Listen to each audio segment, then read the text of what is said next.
यह कहानी एक ब्रह्मम राक्षस की है, जिसे आप लोग जानते ही होंगे।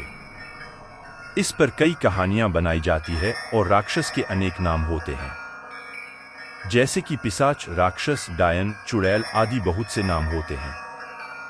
तो दोस्तों चलो मैं अपनी कहानी पर आता हूं। हमारे गांव में एक ब्राह्मण रहते हैं, जिनका नाम दुर्जन सिंह है। दुर्जन सिंह को लोग दुर्जन जी कहकर बुलाते हैं। उनके घर से कुछ दूरी पर एक खेत था। उस खेत में एक बहुत बड़ा बरगद का पेड़ था। वह बरगद का पेड़ बहुत पुराना था। कुछ समय के बाद उन्होंने उस खेत पर घर बनाने की सोची। पहले वाला घर बहुत छोटा होने की वजह से उन्होंने खेत पर घर बनाने की सोची। उन्होंने उस बरगद के पेड़ को काटवाया और अपना घर बनवा लिया। कुछ दिन तो ठीक ठाक चला, पर कुछ दिन बाद दुर्जन जी बड़े परेशान रहने लगे। वह कभी पूजा करते और कभी नहीं। तो उनकी बीवी ने उनके बदले स्वभाव को देखकर पूछा कि तुम आजकल पूजा नहीं करते हो और आजकल बदले बदले से रहते हो, कभी बच्चों को डांटते रहते हो, तुम्हें हुआ क्या है? दुर्जन जी के चेहरे पर मुस्कान आई और वह कहने लगे, मेरे घर को तोड़कर अपना घर तो बना लिया है, और इसे क्या पूजा करने के लिए कह रही हो?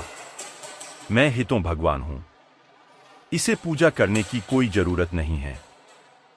वो कभी दांत मिचते, कभी बड़े प्यार से बोलते, कभी आंखें लाल तो कभी सही हो जाते। उनकी बीवी के शक हो गए कि जरूर किसी का साया है और वो बातें ऐसे नहीं करते हैं जैसे कि उनके अंदर से दो लोग बोल रहे हों। तब उनकी बीवी ने उनको बिठाकर हनुमान चालीसा पढ़ने लगी। वो सोच रही थी अगर कोई होगा तो भाग जाएगा, पर दुर्जन जी पर उसका कोई असर नहीं पड़ा रहा था। वह एक टक लगाए देखे जा रहे थे। उनकी बीवी काफी मंत्र और गायत्री मंत्र पढ़े। तभी दुर्जन जी की आंखें लाल हुई और कहने लगे कि मैं किसी से नहीं डरने वाला नहीं हूं, और तू क्या समझ रही है, मैं इसे ऐसे नहीं छोड़ने वाला हूं। तब तक उसका छोटा बच्चा वहां आ गया। दुर्जन जी ने उसे जोर से पकड़कर अपनी तरफ खींचा लिया और ऐसा लग रहा था कि उसके सिर को कच्चा ही चबा जाएंगे। उसकी मम्मी बोली कि बच्चे को छोड़ दो, इसने क्या तुम्हारा बिगाड़ा है? दुर्जन जी की पत्नी ने अपने बच्चे को अपनी तरफ खींच लिया। उसने फिर पूछा, तुम कौन हो और मेरे पति के अंदर क्यों आए हो? आप हमसे क्या चाहते हो? आप हो कौन? तब उसने कहा कि अगर अपना भला चाहती हो तो बरगद के पेड़ लगाओ, जितना भी हो सके पेड़ लगाओ, फिर मैं बताऊंगा कि मैं कौन हूं और फिर मैं चला जाऊंगा। तब दुर्जन जी की बीवी ने 101 पेड़ बरगद के लगाए। एक दिन उसकी पत्नी ने देखा कि आज दुर्जन जी सुबह उठकर पूजा पाठ करके आ चुके हैं। तब दुर्जन जी के अंदर जो साया था उसने बोला, मैं तुम्हारे पति को आज छोड़ के जा रहा हूं, तुम सदा सुखी रहो, तुम्हारे आचार विचार बहुत अच्छे हैं। मैं ब्रह्मम राक्षस हूं। वैसे मैं किसी को नहीं छोड़ता और नहीं किसी से डरता हूं। तुम्हारे पति ने मेरे बरगद को काट दिया था, जिस पर मैं हजारों सालों से रह रहा था।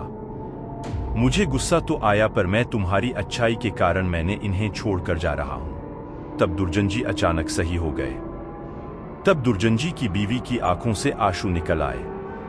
तो दोस्तों, अगर बुरे के साथ अगर तुम अच्छा करोगे तो एक दिन वह भी अच्छा हो जाता है।